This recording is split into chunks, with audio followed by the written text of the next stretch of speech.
आता बातम्या पाहूयात सविस्तर। लोकसभा निवडणुकांच्या पार्श्वभूमीवर उद्धव ठाकरे यांनी लातूरचा दौरा केला। यावेळी त्यांनी जाहीर सभा घेत सत्ताधाऱ्यांवर जोरदार निशाणा साधलाय। शिवसेना संपणार नाही, भाजपला मूठमाती देईन असं ठाकरे म्हणाले।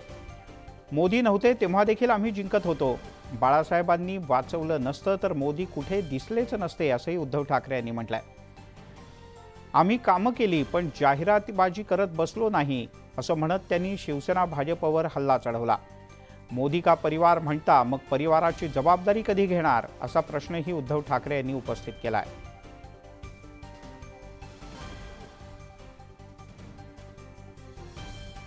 नवीन सुरू केलंय, ये किती इतके करोड लोक, यही मेरा परिवार आहे। आनंदाची गोष्ट आहे। आता तरी निवडणुकीपुरतं तरी तुम्हाला कळलं की परिवार आहे। पण मी मुख्यमंत्री असताना मी घोषवाक्य दिलं होतं कोरोनापासून वाचण्यासाठी, माझे कुटुंब माझी जबाबदारी, बरोबर ना? मोदीजी तुम्ही अर्धीच गोष्ट दिली, मेरा परिवार, जिम्मेदारी कौन लेने वाला है वो नहीं बताया। माझे कुटुंब, पण तुमच्या कुटुंबाची जबाबदारी घेणार कोण? मी तर उघड दर सभेत आव्हान देतो, त्या मिंदेला पण देतो आणि भाजपना देतोय, अरे माझे वडील चोरण्यापेक्षा हिंमत असेल तर स्वतःचे वडील आहेत ना, त्यांचे फोटो लावा आणि मतं मिळवा ना। का स्वतःच्या वडिलांवरती आत्मविश्वास नाही एवढा की हे काय देऊ शकतील? मी राजकारणात बोलतोय, राजकारणाबद्दल बोलतोय।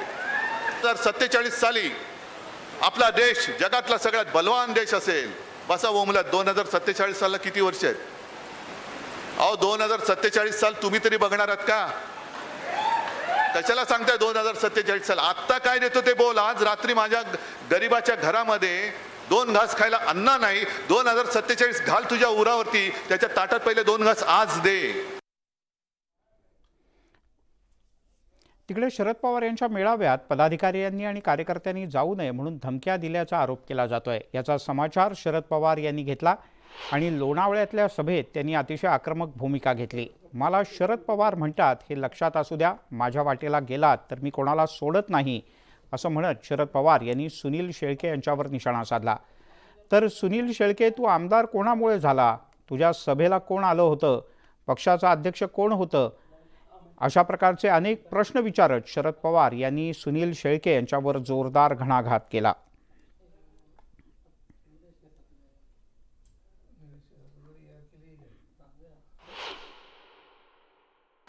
तू आमदार कोणामुळे झाला? तुझ्या सगळ्याला इथं फोन आलं होतं, त्यावेळेचा पक्षाचा तुझा अध्यक्ष कोण होता? फॉर्म भरायला खून चिन्ह यासाठी नेत्याची सही जाते, ती सही माझी आहे आणि माझ्या सहीने तुम्ही आणि तुम्ही आज त्याच पक्षाच्या त्याच विचाराच्या कार्यकर्त्यांनी जे तुम्हाला निवडून आणण्याच्यासाठी रावले, घाम गाळला, आज त्यांना तुम्ही दमदाटी करता। माझी विनंती आहे, एकदा दमदाटी दिली तर वास, पुन्हा असं काही केलं तर शरद पवार म्हणतात त्यांना, ते त्यासाठी तुम्ही त्याची काळजी करू नका। मी या रस्त्याने कधी जात नाही, पण या रस्त्याने जाण्याची स्थिती कोणी निर्माण केली तर सोडत नाही। तिकडे शरद पवार यांच्या वक्तव्यामुळे वाईट वाटतंय। त्यांनी कधीच वैयक्तिक टीका केली नाही, त्यांना खोटी माहिती दिली गेली अशा शब्दात आमदार सुनील शेळके यांनी आपली भूमिका स्पष्ट केली। अजित पवार यांनी मला निधी दिला, ते माझ्या मागे उभे राहिले, त्यामुळे मी त्यांच्यासोबत का जाऊ नये असा प्रश्न त्यांनी उपस्थित केला। शरद पवार यांनी माझ्यावर केलेल्या आरोपांचे पुरावे द्यावेत असं आवाहन आमदार सुनील शेळके यांनी केलंय। मी कोणत्याही कार्यकर्त्याला दमदाटी केलेली नाही, त्यामुळे मला पवार साहेबांच्या वक्तव्याचं वाईट वाटलं असंही शेळके यांनी नमूद केलं। जे काही आज वक्तव्य केलं त्या वक्तव्याबाबत मी साहेबांची भेट घेऊन देखील विचारणार। आपल्याला कोणी माहिती दिली, आपल्याला काही त्यातले पुरावे आहेत किंवा आपल्याला जे कोणी सांगितलं त्या बाबतीतली जर काही शहानिशा करून आपण जर बोलले असाल तर मला ते सांगावं, एवढंच माझं त्यांच्याकडे मागणं असणार आहे। तिकडे शरद पवार यांनी नेमकं काय बोलले ते मला माहीत नाही, त्याच्याबद्दल मी माहिती घेऊन प्रतिक्रिया देईन असं उपमुख्यमंत्री अजित पवार यांनी म्हटलंय. त्यामुळे शरद पवार यांच्या या विधानामुळे आता विविध राजकीय प्रतिक्रिया उमटू लागलेत. प्रामुख्यानं सुनील शेळके यांनी ताबडतोब स्पष्टीकरण दिलंय. तर धमकीची भाषा माझ्याशी करू नका अशा प्रकारचं वक्तव्य शरद पवार यांनी केलं होतं. मी सहसा या रस्त्यानं जात नाही, या सगळ्याबद्दल अजित पवार यांना प्रतिक्रिया विचारली असता त्यांनी काय म्हटलंय पाहूयात. काही माहिती नाही. मी पहिल्यांदा सुनील शेळकेकडनं, विधिमंडळातला आमदार आहे, त्यांच्याकडनं माहिती घेईल. कारण अलीकडच्या काळामध्ये इतका विपर्यास केला जातो, इतक्या वेगवेगळ्या प्रकारच्या बातम्या प्रसिद्ध केल्या जातात. आता मधीच एक बातमी आम्ही वाचली की सागर बंगल्यावर रात्री जेवण झालं. काही जेवण झालं नाही, काही नाही. तिकडे एखाद्या आमदाराला अशा प्रकारे धमकी देणं योग्य नसल्याची प्रतिक्रिया उपमुख्यमंत्री देवेंद्र फडणवीस यांनी दिली आहे. साहेब मोठेच आहेत. आज इतके वर्ष ते राजकारणामध्ये आहेत. जवळपास 83-84 वर्ष किंवा 85 वर्ष जे काही त्यांचं वय असेल ते राजकारणामध्ये त्यांचे जवळपास 55 वर्ष या ठिकाणी पूर्ण झाले आहेत. तर या स्तराच्या नेत्याने एका साध्या आमदाराला अशा प्रकारे जर धमकी दिली असेल तर ती योग्य नाही आहे. मला असं वाटतं की त्यांनी म्हणजे मी काही त्यांना सल्ला देण्या एवढा मोठा नाही आहे, पण त्यांनी याचा पुनर्विचार करावा. शेवटी ते कुठल्या स्तराला आहेत आणि जर अशा प्रकारे ते आमदारांना धमक्या द्यायला लागले तर मला असं वाटतं कुठेतरी त्यांचा जो स्तर आहे तो खाली येईल. तिकडे जगदीश मुळीक हे देवेंद्र फडणवीस यांच्या भेटीला मुंबईतल्या सह्याद्री अतिथीगृहावर पोहोचले. जगदीश मुळीक आणि देवेंद्र फडणवीस यांच्यात बराच वेळ राजकीय चर्चा झाली. त्यामुळे या दोघांमध्ये बंद दाराआड झालेल्या चर्चेमुळे नेमकं पुण्यात काय होणार याबद्दल मुंबईत जास्त चर्चा रंगू लागली. प्रामुख्यानं पुण्याच्या राजकीय वर्तुळात तर उलटसुलट चर्चा सुरू झाली आहे. कारण देवेंद्र फडणवीस हे दिल्लीला गेले होते. दिल्लीहून ते मुंबईत परतल्यानंतर तुषार रूपनवार आपले प्रतिनिधी आपल्यासोबत जोडले गेलेत. तुषार, जसा जसा वेळ जवळ येतोय यादी घोषित होण्याचा राजकीय वर्तुळात चर्चा तर होत आहेत, पण या मुळीक आणि फडणवीस भेटीत नेमकं झालं तरी काय?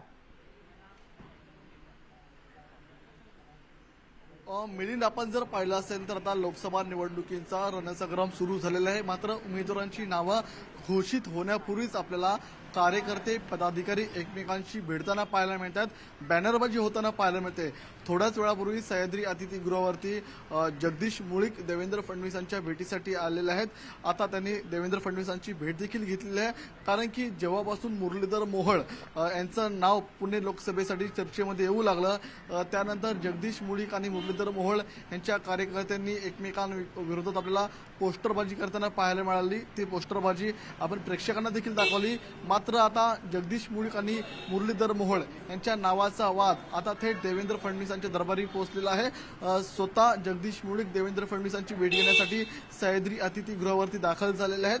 दोन्ही नेत्यांमध्ये आपल्याला संवाद सुरू असल्याचं पाहायला मिळतंय. त्यामुळे जगदीश मुळीक नेमकी काय नाराजी व्यक्त करतात आणि देवेंद्र फडणवीस त्याला नेमकं काय प्रत्युत्तर देतात ते पाहणं महत्त्वाचं ठरणार आहे. मात्र मिलिंद, आता लोकसभा निवडणुकीचा रणसंग्राम सुरू झाल्यापासून मात्र पदाधिकारी आणि कार्यकर्ते यांच्यामध्ये मात्र वाद सुरू झाल्याचं पाहायला मिळतं.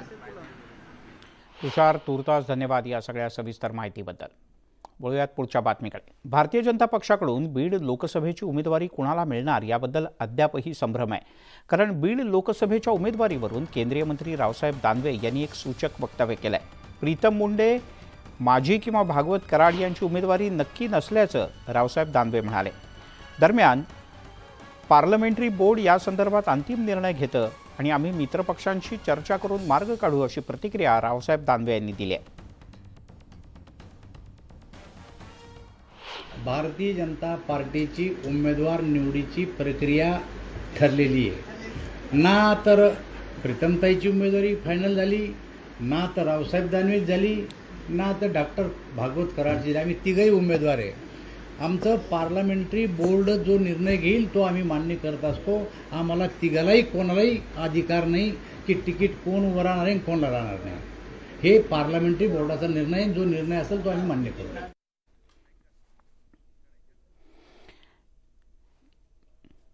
केंद्रीय गृहमंत्री अमित शहा महाराष्ट्राच्या दौऱ्यावर आल्यानंतर राजकीय हालचालींना वेग आला. छत्रपती संभाजीनगरमधून लोकसभेसाठी भागवत कराड किंवा अतुल सावे यांचं नाव चर्चेत आहे.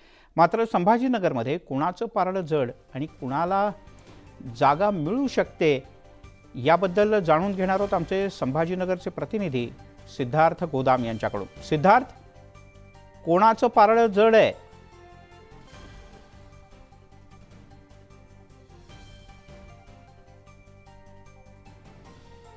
सिद्धार्थ, माझा आवाज पोहोचतोय तुझ्यापर्यंत?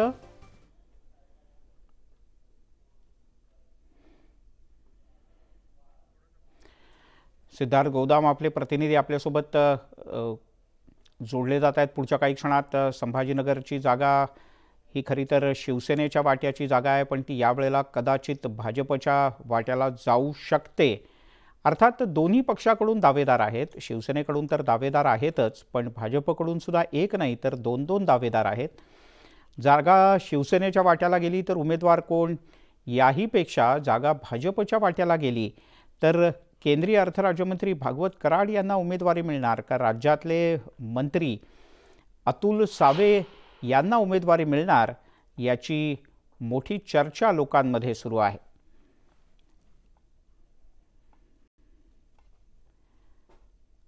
अर्थात याचा अंतिम निर्णय हा दिल्लीतच होणार आहे आणि सोमवारपर्यंत दिल्लीतनं अंतिम यादी जाहीर होऊ शकते. याबद्दल आपण संभाजीनगरला जाऊन सिद्धार्थकडून काही गोष्टी जाणून घेणार आहोत, पण तुर्तास बुलेटिनमध्ये घेऊयात एक छोटासा ब्रेक.